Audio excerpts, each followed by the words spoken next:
Tras la disputa del Mundial de Sudáfrica 2010, dos de los canteranos más prometedores de los Pumas de la UNAM emigraron al fútbol europeo: Efraín Juárez al Celtic y Pablo Barrera al West Ham.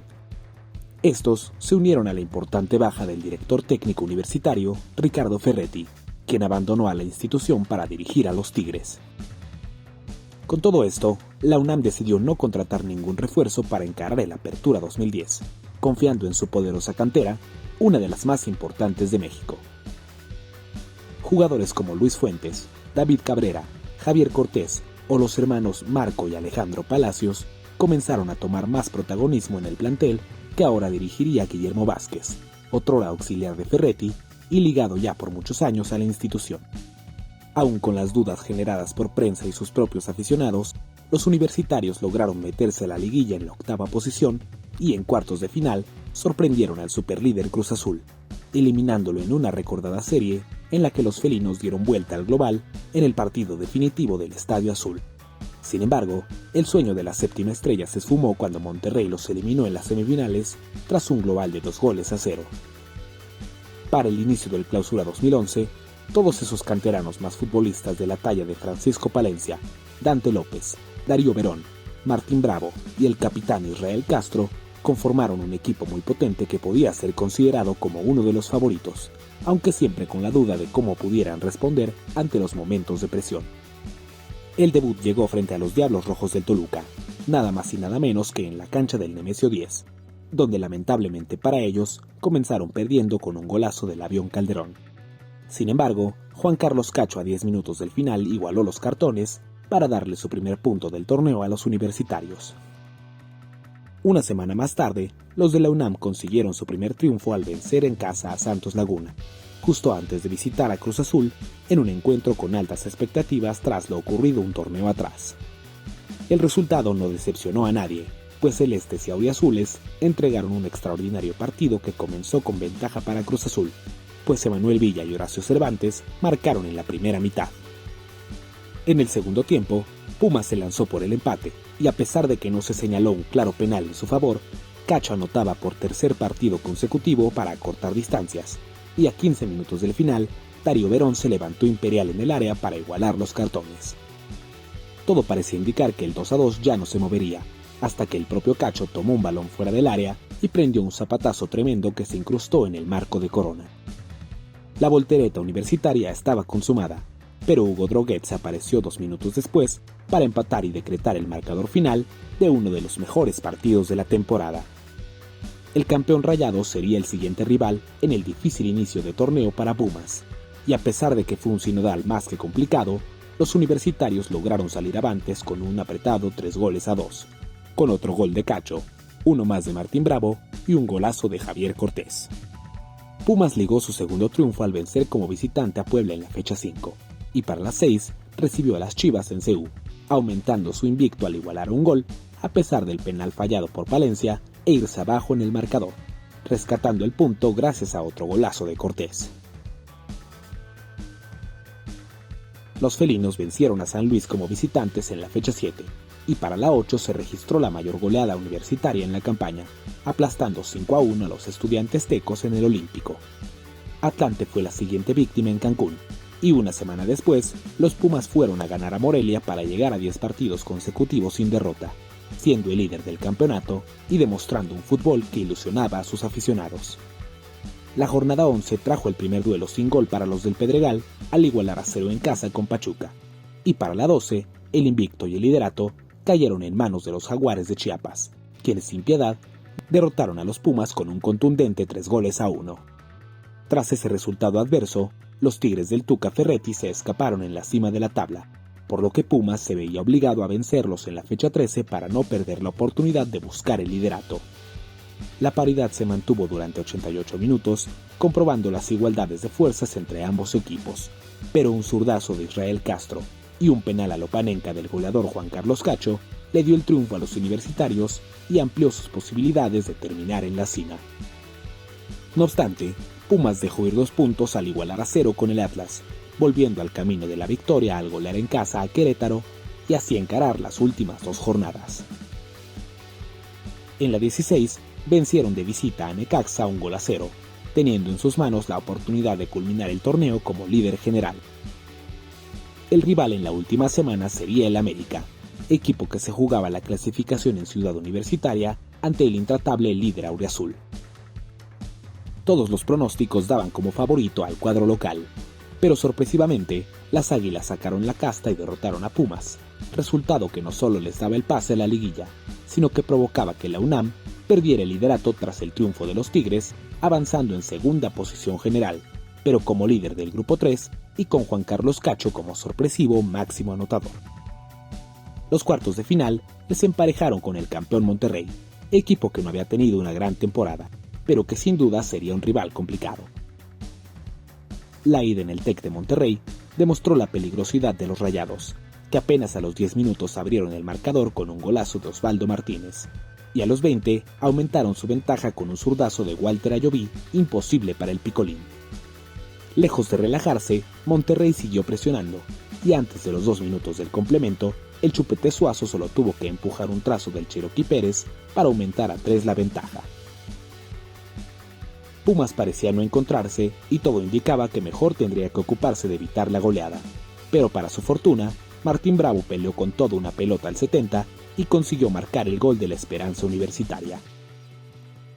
Con ese gol, Pumas tendría que ganar por 2 en CU para avanzar a semifinales, y con solo 5 minutos en el reloj, el Chispa Velarde se lanzó de palomita para así ponerse a un tanto del pase. A partir de ahí, fueron 70 minutos de pura tensión, hasta que al 74, Luis Fuentes se levantó en el área y con un letal cabezazo le dio un dramático pase a los felinos, que en semifinales debieron toparse con las Chivas Rayadas del Guadalajara, quienes echaron al líder Tigres. Para la ida, los de Memo Vázquez tuvieron que visitar la Perla Tapatía, donde acumulaban 31 años sin ganar, pero donde se plantaron con todo y esa racha para buscar el triunfo. Pronto, la maldición occidental de los auriazules parecía cobrar factura, pues un gol anulado en favor del rebaño y la expulsión de David Cabrera pronosticaban otra tarde amarga para los Pumas. Sin embargo, al minuto 52, un centro de Dante López fue bien rematado por el Chispa, quien volvía a anotar de palomita para adelantar a su equipo. Lamentablemente para ellos, el terreno tapatío demostró ser hostil para los universitarios, cuando Omar Arellano probó de larga distancia y Palacios falló al atacar el balón, que se le escapó increíblemente, decretando el empate que aún de esa manera era una ligera ventaja para Pumas. En casa de los universitarios, Chivas tomó la iniciativa, conscientes de que tenían que ganar para acceder a la final, y tras solo 7 minutos ya habían amenazado en un par de ocasiones. Cacho respondió para el local, pero los tapatíos jugaban mejor, hecho que convirtió al Picolín portero en figura. No fue sino hasta el minuto 43 que una falta en las afueras del área fue cobrada por Javier Cortés, quien al parecer solo sabía hacer golazos, pues con un inmejorable cobro venció a Luis Michel y hacía el primero de los Pumas justo antes del descanso. Dante estuvo muy cerca de hacer el segundo, aunque el poste lo evitó milagrosamente, y los primeros minutos del segundo tiempo fueron de dominio dividido, entregando un duelo de ida y vuelta digno de una semifinal. Parecía que la tensión duraría hasta el final del juego, pero al minuto 76, el gran Darío Verón tuvo un ataque de habilidad y se agregó con mucho peligro al ataque para al final hacer un recorte en el área y habilitar a López, quien con un suave disparo sentenció el boleto universitario a la gran final del fútbol mexicano, a pesar de que aún hubo opciones en ambos lados. ¡Dante! ¡Dante! ¡Dante! ¡Dante! ¡Se acabó! ¡Se acabó! ¡Pumas está en la final del fútbol! El rival sería Monarcas Morelia, un conjunto más que peligroso y que había dejado en el camino a América y Cruz Azul. La ida se disputó el 19 de mayo de 2011 en la cancha del Estadio Morelos, ante un equipo que contaba en sus filas con nombres muy importantes en la historia de nuestro balompié. Federico Vilar, Joel Wiki, Aldo Leao, Joao Rojas, Luis Gabriel Rey, Rafa Márquez Lugo y el canterano universitario Jaime Jimmy Lozano, por solo mencionar algunos. Conscientes de su localía, los purépechas tomaron la iniciativa, aunque Pumas respondió por medio de Palencia, todo ello en solo 10 minutos. El partido se mantuvo sereno en la primera mitad, pero en el complemento hizo explosión, pues los de sangre azul y oro se lanzaron con todo al frente, encontrando el marco al minuto 68 gracias a un golazo de Paco Palencia, un zapatazo imposible para Vilar.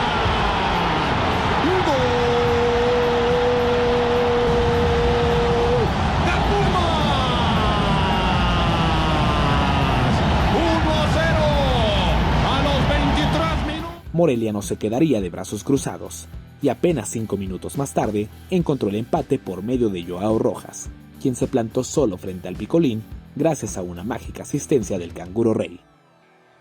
Así terminó el encuentro de ida, dejando todo más que abierto para que 3 días después, Pumas y Monarcas se disputaran el título del Clausura 2011 en el Estadio Olímpico Universitario. El partido inició por todo lo alto, y apenas al minuto 12, Vilar derribó a Dante adentro del área, provocando el penal que Marco Rodríguez no dudó en señalar. El gatillero tomó la pelota y con el temple que siempre le caracterizó, venció al guardameta argentino desde los 11 pasos, adelantando a los Pumas. Los antes conocidos como Ates no se replegaron y buscaron ir al frente con Miguel Sabá como su principal amenaza. Y al minuto 24, Gastelum le filtró una pelota. Miguel la punteó y fue derribado por el Picolín. Chiquimarco no perdonó la infracción y señaló la pena máxima que fue cobrada por Jaime Lozano, quien a pesar de su pasado universitario, marcó con extrema tranquilidad y devolvía el empate a los michoacanos. Los dirigidos por el jefe Tomás Boy demostraron su calidad, pero cuando solo faltaban 15 minutos, llegó una de las jugadas más icónicas de la historia de los Pumas de la UNAM.